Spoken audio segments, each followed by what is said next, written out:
खानदानी परिवार में गरीब बहू की पहली बारिश। अरे वाह, मेरी बहू आ गई, मेरी प्यारी बहू। इस दिन का तो मैं ना जाने कब से इंतजार कर रही थी। वंशिका बहू, जा अपनी देवरानी के लिए जरा गृह प्रवेश की थाली तो सजा कर ला। क्या बोला माँ जी? गृह प्रवेश की थाली लाऊं? बिल्कुल भी नहीं।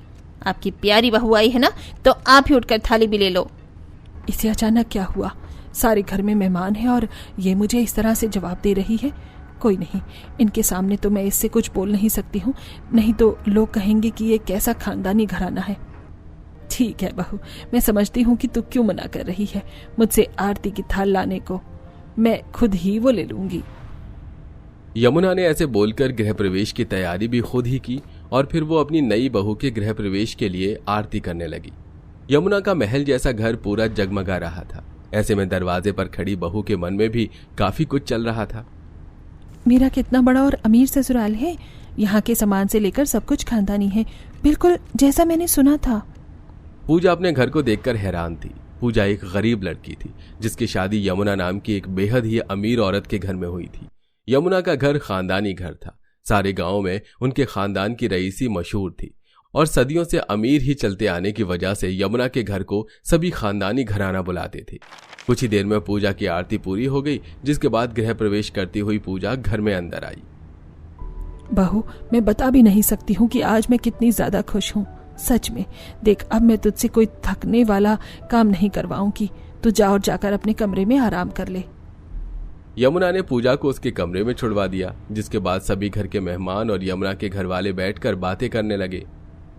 सच में मेरी बहू तो इतनी प्यारी है, बस मैं क्या ही बताऊं। बहुत ही अच्छी है मेरी बहू। माँ जी, अभी तो घर आए उसे देरी नहीं हुई और आपने उसकी तारीफों में पुल बांधे हुए हैं। ऐसा क्या कर दिया है उसने जो आप उसकी इतनी तारीफ कर रही हो? मुझे तो लगा था कि आप देवर जी के लिए मेरी ही तरह कोई अपनी क्लास की अमीर और खानदानी लड़की लेकर आओगी, लेकिन आप तो न जाने कौन ही करीब ले आई। बहू, इसको मैंने ऐसे पसंद नहीं किया जैसे तुझे किया था। इस लड़की से मेरी एक बड़ी खास मुलाकात हुई थी। अब से करीब 1 साल पहले की बात है। क्या हुआ ड्राइवर, गाड़ी चल नहीं रही है क्या? क्यों रुक गए? मालकिन, पता नहीं, कुछ तो खराबी है। मैंने टायर चेक किए हैं, वो तो सब सही है। बस, तो कोई बड़ी खराबी हो गई है शायद। एक काम करो, तुम यहीं रहना और मैकेनिक को बुला लेना। मैं पैदल ही शॉपिंग को जा रही हूँ। यमुना ऐसे बोलकर शॉपिंग करने को अकेले पैदल निकल गई। गर्मी का मौसम था, ऐसे में उसके खानदानी कपड़े और पैदल न चलने की आदत की वजह से उसको चक्कर आ गया और चक्कर खाकर वो गिरने वाली ही थी कि तभी उसे ऐसी हालत में पूजा ने देखा और उसने उसे संभाल लिया। अरे आप ठीक तो हैं? अरे नहीं, लगता है इस भीषण गर्मी में इन्हें चक्कर आ गया है। मैं पानी लाती हूँ। पूजा ने वहीं दुकान से एक पानी की बोतल खरीदी, जिसके बाद उसने यमुना को उससे पानी पिलाया और वो उसे एक साइड को लेकर बैठ गई। पूजा यमुना को हवा भी कर रही थी, जिससे उसकी हालत कुछ सही हुई। और आप ठीक तो हैं? अपने घर से किसी को बुला लीजिए, आप ऐसे घर नहीं जा पाओगी। हाँ बेटा, मेरे पति का नंबर लगा दो, इसमें ही है। पूजा ने अखिलेश से बात की और उसे वहीं बुलाया। अखिलेश के आने तक पूजा वहीं पर रही और जब यमुना अखिलेश के साथ गाड़ी में बैठी तभी पूजा फिर अपने घर की तरफ को निकली। बस, पूजा की इसी बात ने मेरा दिल जीत लिया था। सच में उसी दिन मैंने सोच लिया था कि इसी लड़की को तो मैं अपने अमित के लिए लेकर आऊंगी, और किस्मत देखो, उसने इसकी जोड़ी मेरे अमित के साथ ही बना दी। अच्छा, तो ये सब हुआ था? वैसे काफी फिल्मी सी कहानी है। वंशिका पूजा से जल रही थी। ऐसी ही बातों बातों में उसने कई जली कटी बातें की, लेकिन यमुना ने उसकी हर बात को नजरअंदाज कर दिया। ऐसे ही आज पूजा का अपनी ससुराल में पहला दिन था। वाह, मेरी ससुराल की तो दीवारें भी देखने से खानदानी लग रही हैं। पूजा अपने घर को देखकर ऐसे ही खुद से बातें कर रही थी। उसके घर में सब कुछ आलीशान, पुराना और खानदानी था, जो देखने से ही काफी अच्छा लग रहा था। तैयार होते होते ऐसे ही देखते हुए वो नीचे आ गई और अरे वाह बहू, कैसी नींद आई? बहुत अच्छी नींद आई माँ जी। आज तेरी पहली रसोई की रस्म है, सारा सामान रसोई में ही है। तेरा जो भी दिल करे वही बना लेना। और हाँ बहू, घर के हिसाब से नहीं, मीठा जरा ज्यादा बनेगा। और मेरे खानदानी ससुराल की ये रीत है कि नई बहू की पहली रसोई का मीठा बस घर वाले नहीं चखते, बल्कि बाहर उसे गरीबों में बांटा भी जाता है। जी माँ जी, मैं ज्यादा ही बनाऊंगी। पूजा ऐसे बोलकर रसोई में आई। रसोई भी बेहद ही अच्छी थी और रसोई में बड़े बड़े पतीले और तांबे के बर्तन थे, जिन्हें देखकर पूजा कंफ्यूज हो गई। इनमें से मीठे का बर्तन कौन सा होगा? मैं किसमें खीर बनाऊं? बड़ी जोरों से प्यास लगी है। वंशिका भाभी, अच्छा हुआ जो आप आ गई। मैं इनमें से किस बर्तन में मीठा बनाऊं, मुझे बता दीजिए प्लीज। क्या है, इतने सारे तो बर्तन रखे हैं, दिखाई नहीं दे रहे क्या, या अक्ल कम है? वो कि तो बस। वंशिका बहू, क्या बदतमीजी है ये। तुझे अपनी देवरानी की हेल्प करनी चाहिए या ऐसे एटीट्यूड दिखाना चाहिए? पागल कहीं की। चल इसकी मदद कर। यमुना ने वंशिका को डांट दिया, जिसकी वजह से वो बुरा मान गई। यमुना ने पूजा को बर्तन वगैरह बताए, जिसके बाद पूजा ने अपनी पहली रसोई की रस्म की और उसका खाना बाहर गरीबों में भी बांटा। ऐसी सिलसिला जारी था। पूजा को अब ससुराल आए हुए 1 हफ्ता हो चुका था और इस 1 हफ्ते में वंशिका का एक दिन भी खाली नहीं गया था जो वो पूजा से न जली हो। ऐसे ही आज के दिन पूजा बस ऐसे ही बैठी हुई थी कि तभी थोड़े काले काले बादल से गहरा गए। अरे वाह, लगता है कि बारिश होने वाली है। क्या बोला बहू, बारिश होगी? अरे हाँ, बादल तो गहरा रहे हैं। अगर आज बारिश हुई तो ये तेरी ससुराल की पहली बारिश होगी ना पूजा। मैं भी ना पागल हूँ, बिल्कुल भूली पड़ी थी बारिश के बारे में। चल बहू, मैं जल्दी से तुझे तेरी पहली बारिश के लिए शॉपिंग करवा कर लाती हूँ। यमुना की बात सुनकर पूजा को कुछ समझ तो नहीं आया, लेकिन उसके जल्दी जल्दी मचाने से वो उठ गई और उसके साथ गाड़ी में बैठकर एक बड़े मॉल से शॉपिंग करने को चली गई। देख बहू, ये साड़ी अच्छी लग रही है ना? बरसात में हरा रंग अच्छा लगेगा। हाँ माँ जी, अच्छी तो है, लेकिन मेरी समझ में नहीं आ रहा है कि पहली बारिश के लिए शॉपिंग क्यों करनी है। वो इसलिए बेटा, क्योंकि मेरे खानदानी परिवार की ये रीत है कि जब भी नाती बहू आती है तो उसकी पहली बारिश को मनाया जाता है। बहू का श्रृंगार करते हैं, उसकी पसंद का खाना बनाते हैं और इस दिन को एक खास दिन की तरह मनाते हैं। जब मैं बहू बनकर अपने ससुराल आई थी तब भी ये दोहराया गया था और मैंने भी वंशिका के साथ इसे दोहराया, और अब तेरी बारी है। यमुना की बात को सुनकर पूजा सब कुछ समझ गई। उसने इससे आगे कोई सवाल नहीं किया। कुछ ही देर में वो शॉपिंग करके घर ही लौट रही थी कि रास्ते की बारिश शुरू हो गई। बहू मुबारक हो, शादी के बाद ये तेरी पहली बारिश। अब बता, घर जाकर तेरे लिए क्या बनवाना है? कुछ भी बनवा देना माँ जी, जो आपको पसंद हो। अब मैं क्या ही बताऊं। पूजा को यह सब थोड़ा सा अजीब लग रहा था। कुछ ही देर में वो घर पहुंच गई, जहां यमुना ने वंशिका से पूजा का श्रृंगार करवाकर उसे अच्छे से तैयार करवाया और उसकी पसंद के पकवान भी बनवाए। कुछ ही देर में पूजा तैयार हो गई, जिसके बाद तीनों सास बहुएं आराम से सोफे पर बैठकर बारिश को एंजॉय करते हुए स्नैक्स खाने लगी कि तभी पूजा रोने लगी। क्या बात है बहू, हमारे इंतजाम पसंद नहीं आए क्या तुझे? नहीं माँ जी, वो बात नहीं है। वो दरअसल मेरी जिंदगी में कभी ऐसी बारिश नहीं आई जो इतनी सुकूनदार हो। पूजा ऐसे बोलते हुए अपने पुराने दिनों में खो गई। अरे नहीं माँ, बारिश आ रही है, मैं बिस्तरों को कहाँ को समेटूं? भीगने दे, ये टपका तो सभी जगह पर लग ही रहा है। माँ, पकौड़े की खुशबू आ रही है, लगता है कि पकौड़े बेचने वाला आया है। माँ, पैसे दो ना। बेटा, पकाने तक के तो पैसे हैं नहीं और तुझे पकौड़ों के लिए चाहिए। जया की बात सुनकर पूजा बेचारी अपना मन मार कर रह गई। माँ जी, हमेशा ये बारिश मेरे लिए मुश्किल ही लाई है। आज इतनी सुकून की बारिश देखी है ना तो बस रोना आ गया। बहू, अब तू यहाँ ऐसी ही बारिश देखेगी, खुशियों की बारिश। गम की बारिशों का मौसम गया। चल चुप हो जा, देख बारिश कुछ रुक सी गई है, बाहर चलकर बैठते हैं। यमुना के साथ पूजा बाहर आ गई। पूजा का अतीत सुनने के बाद अब वंशिका को भी एहसास हो रहा था। मैं बेवजह ही इस गरीब सी लड़की से चिढ़ रही थी, जबकि इसने तो दुनिया को ठीक से देखा तक नहीं है। आज के बाद मैं कभी ऐसा नहीं करूंगी। अब तू क्या सोचने लगी? चलो बहुओं, बाहर चलते हैं। यमुना अपनी दोनों बहुओं के साथ बाहर आ गई और बाहर आकर वो सभी ठंडी हवा का मजा लेने लगी। इस पहली बरसात ने पूजा के सारे दुखों और सारे दिलों के मेल को धो दिया था और अब सभी लोग खुशी खुशी मिलजुल कर रहते थे। दिन पर दिन मेरी तबीयत खराब ही होती जा रही है। ऐसे असहाय शरीर से मैं कैसे 2 पैसे कमा पाऊंगा, और अगर मैंने 2 पैसे नहीं कमाए तो मैं अपनी बेटी की शादी कैसे करूंगा।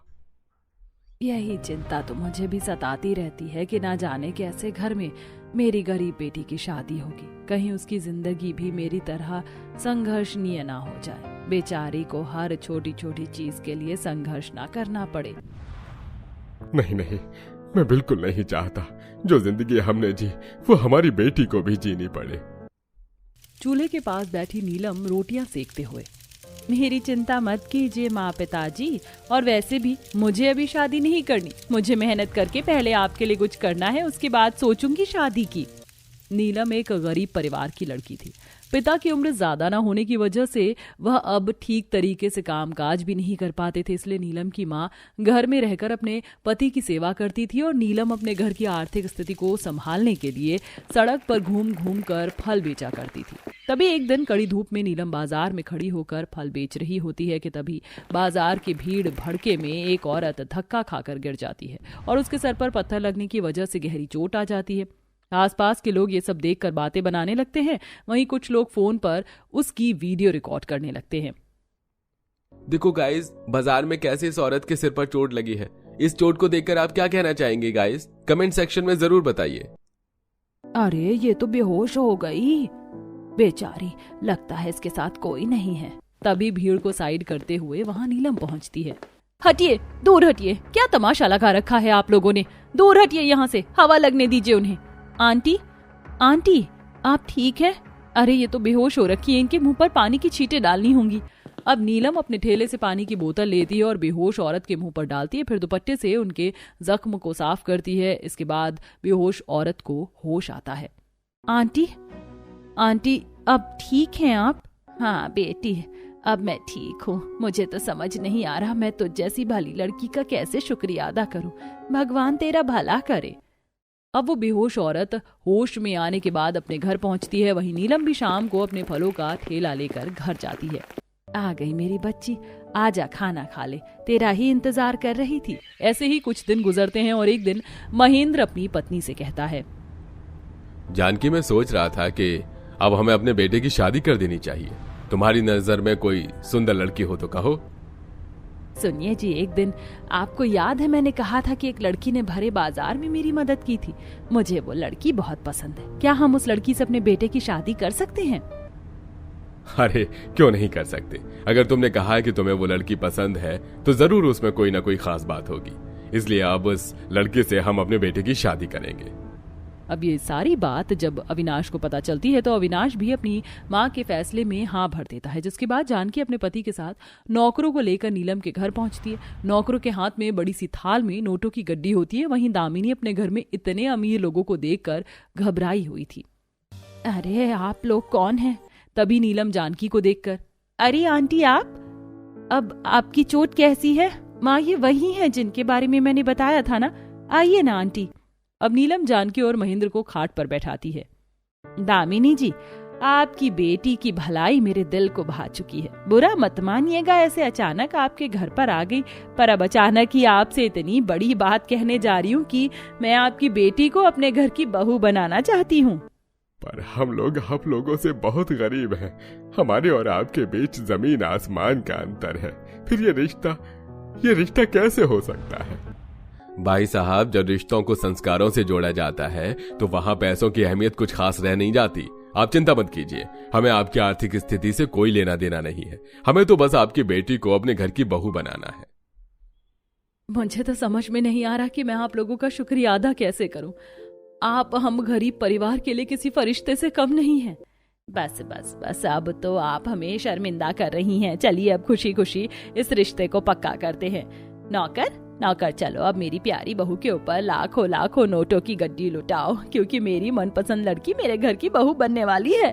अब जानकी के कहने पर चारों नौकर अपने अपने थालों से नोटों की लाखों गड्डी नीलम के ऊपर लुटाने लगते हैं। कुछ देर बाद जब जानकी रिश्ता पक्का करके चली जाती है, तभी पड़ोस की बसंती दामिनी को रोक कर कहती है,